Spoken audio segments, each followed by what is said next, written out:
The sharp crack of breaking wood yanked me out of my book on that quiet evening. My cabin's front door burst inward, dangling precariously from a single surviving hinge. In stormed Brenda Kensington, the formidable president of the Cedar Ridge HOA, brandishing a laminated sheet as if it were a sword. "Citizen's arrest," she bellowed, her shrill voice shattering the serene mountain stillness. "By the authority granted to me under the Cedar Ridge Homeowners Association bylaws, Section 12(4)(b), I hereby place you under detention for ongoing violations." I had scarcely managed to place my coffee mug aside before she barreled into my living room, her practical footwear leaving muddy prints across my polished hardwood floors. What Brenda failed to register in her indignant rage was the presence of my visitor, seated composedly in the wingback chair beside the fireplace. Judge Margaret Sterling methodically removed her reading glasses and pivoted to confront the uninvited guest. Still clad in her solemn black judicial robes from a formal event earlier that day, she exuded the commanding aura that could hush an entire courtroom with one stern look. She placed her chamomile teacup down with measured care. "Well," Judge Sterling remarked in a voice cold enough to solidify lava, "this is quite a creative take on citizen's arrest. Shall I enlighten you on the proper legal meaning of breaking and entering? Or would you prefer we proceed directly to the federal offenses you've just incurred?" Brenda's complexion shifted from victorious crimson to ashen pale in roughly 2 seconds. The laminated document slid from her grasp and drifted to the floor like a faltering moth. Allow me to rewind and clarify how I found myself in a scenario wherein an HOA president wrecked my property while inadvertently committing several felonies in the presence of an active judge. My name is Arthur Mitchell, and 6 months earlier, I believed purchasing a cabin in Cedar Ridge would secure my serene retirement. Following 3 decades as a software engineer in the urban grind, my sole ambitions were to pen mystery novels and observe the shifting seasons from my deck. The realtor had casually noted the existence of an HOA, but I assumed, how troublesome could it truly be in a remote community of occasional vacation homes? I discovered the truth precisely 3 days after settling in when Brenda Kensington materialized at my doorstep, armed with a measuring tape and a clipboard. She presented herself as the HOA president with the inflated demeanor typically seen in world leaders. "Your mailbox is 2 inches too tall," she declared, as though uncovering a global conspiracy. Per Cedar Ridge regulations, all mailboxes must stand exactly 42 inches from ground level. Yours registers at 44.25 inches. I assumed it was a prank. It was not. The formal violation notice arrived the following day, accompanied by a $75 fine and a 72-hour compliance window. That marked only the start. In the ensuing 6 months, Brenda detected infractions wherever her gaze landed. My deck stain lacked sufficient rusticity.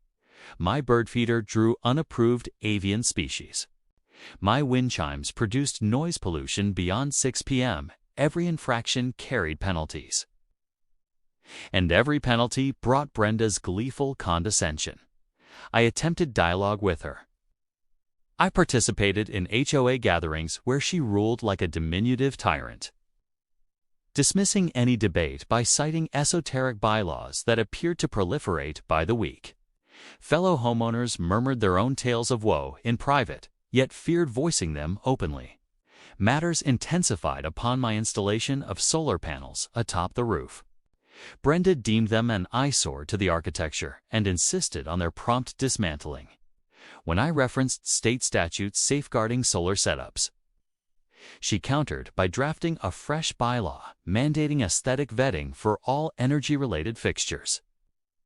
The conflict turned invasive as she began snapping daily photos of my land. I'd spot her skulking near my driveway's border, camera in hand, cataloging each supposed breach. She lodged grievances over my compost pile, my rainwater collector, even the arrangement of my firewood stacks. The accumulated fines exceeded $3,000. Then Judge Sterling chose to pay a call. Margaret, my deceased wife's old college roommate, had vowed to look in on me amid her mountain getaway. She pulled up Friday evening for what promised to be a tranquil weekend of reminiscing and trail walks. Brenda evidently noticed the judge's vehicle in my driveway. By Saturday morning, another violation slip materialized, accusing me of running an unauthorized boarding house. The penalty? $500 per night per visitor. This constitutes harassment, Margaret observed, scanning the notice during breakfast. She has no right to penalize you for hosting guests. She acts as if she's above the law, I responded, refilling our coffee.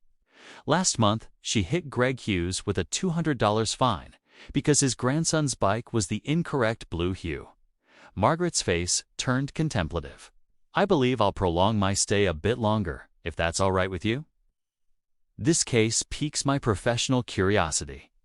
That night, we were easing into a peaceful evening when Brenda executed her theatrical invasion. I'd been absorbed in my recliner with a novel, while Margaret pored over case files by the hearth, her robes unchanged from the day's proceedings. She proclaimed her citizen's arrest from outdoors just before demolishing my door.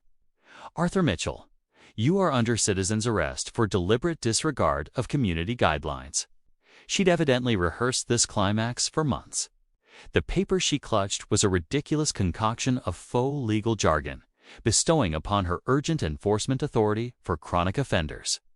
She'd even crafted a makeshift badge using the HOA emblem on a lanyard. Now planted in my living room amid scattered wooden fragments at her feet. Brenda confronted the harsh truth of her predicament.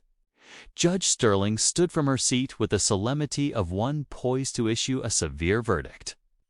Mrs. Kensington, correct? Judge Sterling inquired, though it was clear she already knew the name perfectly well. I want you to fully grasp the gravity of your actions here. Breaking and entering constitutes a felony. Attempted false imprisonment is another felony. Impersonating an officer of the law is a criminal offense. Destruction of property exceeding $1,000 qualifies as a felony in this jurisdiction. But I'm the HOA president. Brenda stammered, her once imposing demeanor collapsing like a house of cards. I possess the authority to uphold community standards.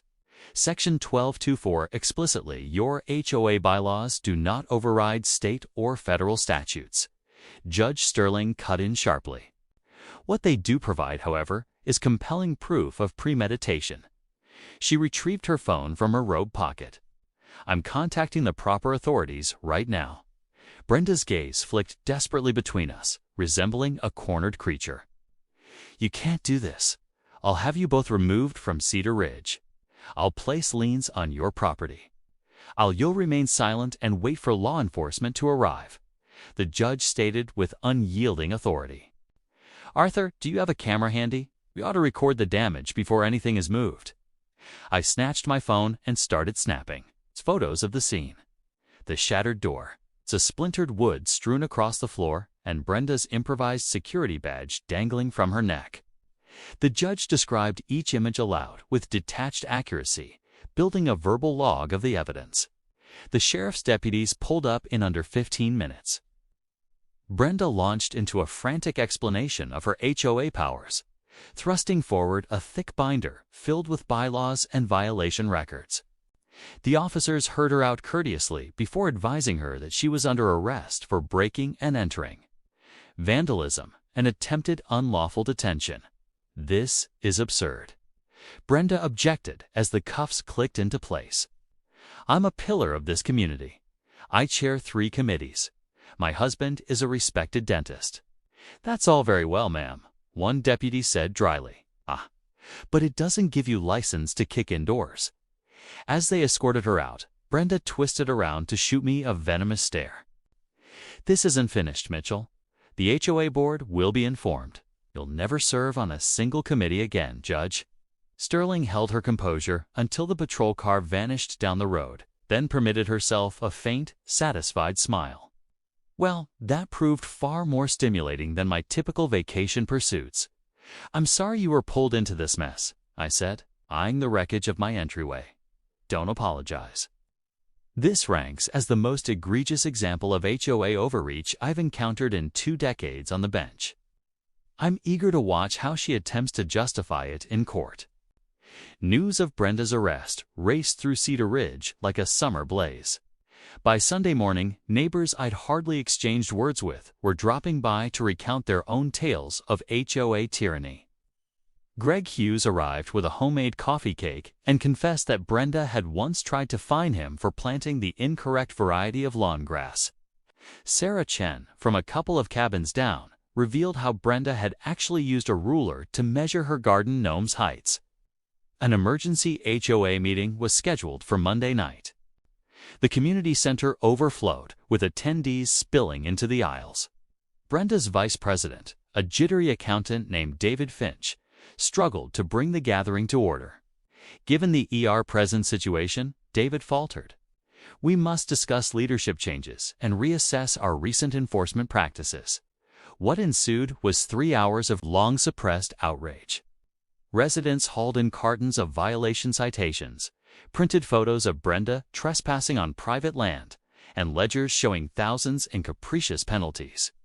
It emerged that she diverted HOA dues to hire a private detective for monitoring residents she disliked. The motion to oust Brenda from the board passed unanimously save for Brenda herself, who joined via speakerphone from the county jail and cast a lone dissenting vote against her removal. The proposal to reimburse all fines issued in the prior year sailed through next. The bid to abolish the HOA altogether fell short by merely 2 votes. As most conceded, some structure was useful, just not under Brenda's iron rule. Judge Sterling sat in as my invited observer, scribbling notes with evident fascination. Afterward, multiple residents sought her advice on potential harassment claims. She advised them tactfully to seek local counsel, while emphasizing that Brenda's conduct had plainly violated numerous laws. The criminal proceedings advanced quickly. Brenda's attorney contended that she genuinely believed her presidential role conferred valid authority. But the prosecution countered that no reasonable individual could interpret HOA rules as sanctioning forced entry or civilian arrests. Footage from my security cameras captured her arriving equipped with bolt cutters and a pry bar implements clearly intended for burglary. The counterfeit badge and fabricated arrest warrant evidenced deliberate planning. Her documented pattern of targeting me proved escalating hostility. Judge Sterling had, of course, recused herself from presiding, but she appeared as a prosecution witness. Her account proved crushing. She detailed Brenda's profound detachment from legal principles and her perilous confusion of minor civic powers with police authority. Brenda's decision to testify personally backfired spectacularly. She maintained she'd committed no wrongdoing and that drastic measures were essential to safeguard property values. When cross-examined on whether she held HOA regulations above state law, she replied affirmatively, without pause. The jury returned after less than 2 hours, guilty on every charge. Felony breaking and entering, felony property destruction, attempted false imprisonment, and impersonating law enforcement. During sentencing, defense counsel begged for mercy, highlighting her clean record and community involvement. A handful of character witnesses portrayed her as merely overly enthusiastic. The presiding judge, Eleanor Torres, a straightforward jurist with little patience for nonsense, remained unconvinced. "Mrs. Kensington, you terrorized an entire neighborhood under the pretense of enforcing aesthetics. You invaded privacy, harassed homeowners, and ultimately committed grave felonies because one resident dared host a visitor. Your utter absence of contrition is disturbing." She imposed 18 months incarceration, 3 years supervised probation, and restitution of $25,000 to cover repairs and associated costs. Brenda's mouth fell open as the judgment was pronounced. She leaned toward her attorney in frantic whispers, but the outcome was sealed. The bailiff guided her from the courtroom while she muttered repeatedly, "But I was only protecting property values.